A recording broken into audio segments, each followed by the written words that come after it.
Peggy 3.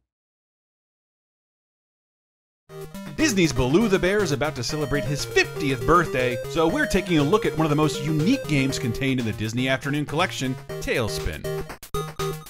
Of all the characters contained within Disney and Capcom's Disney Afternoon series, Baloo the Bear might be the oldest. Yes, even older than you, Scrooge McDuck. Baloo originated in the pages of Rudyard Kipling's Jungle Book all the way back in 1894. Then, perhaps most famously, Disney adapted Kipling's Jungle Book into a major motion picture in 1967, where Baloo, one of several beloved Disney characters voiced by the legendary Phil Harris, quickly became the breakout star. Baloo's been a Disney mainstay ever since, most recently brought to life by none other than Bill Murray in the 2016 live-action Jungle Book movie. But for kids of the 90s, Baloo won a place in our hearts via the 1990 television series TaleSpin. In case you don't remember, the classic cartoon recast the Jungle Book characters as adventurous, skybound cargo carriers who travel to exotic locales and fend off air pirates. And most interesting for us, Capcom decided to use the premise to make something totally unique from its games like DuckTales, Chip 'n Dale's Rescue Rangers, and Darkwing Duck. Unlike the rest of the games in the Capcom Disney Afternoon series, TaleSpin entirely ditches the traditional side-scroller, and instead went the less traditional, yet highly appropriate route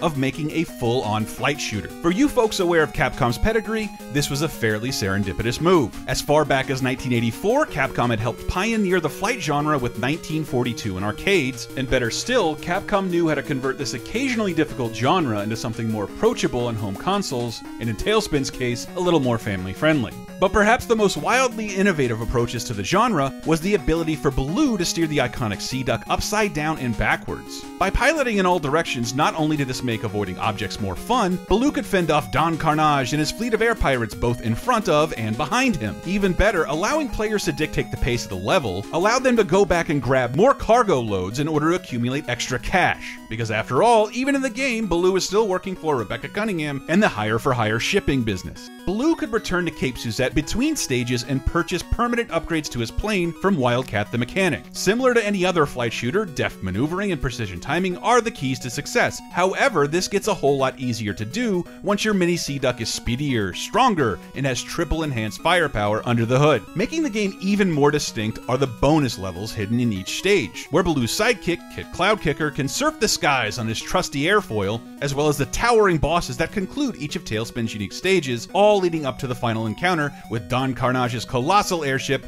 the Iron Vulture. TaleSpin remains charming to this day and is just one of 6 Disney-Capcom collaborations contained within the Disney Afternoon collection, where 90s kids to kids of today can enjoy all new features such as boss attack, a rewind function, and a treasure trove of unearthed art and design sheets of not only TaleSpin, but also DuckTales, Rescue Rangers, and Darkwing Duck.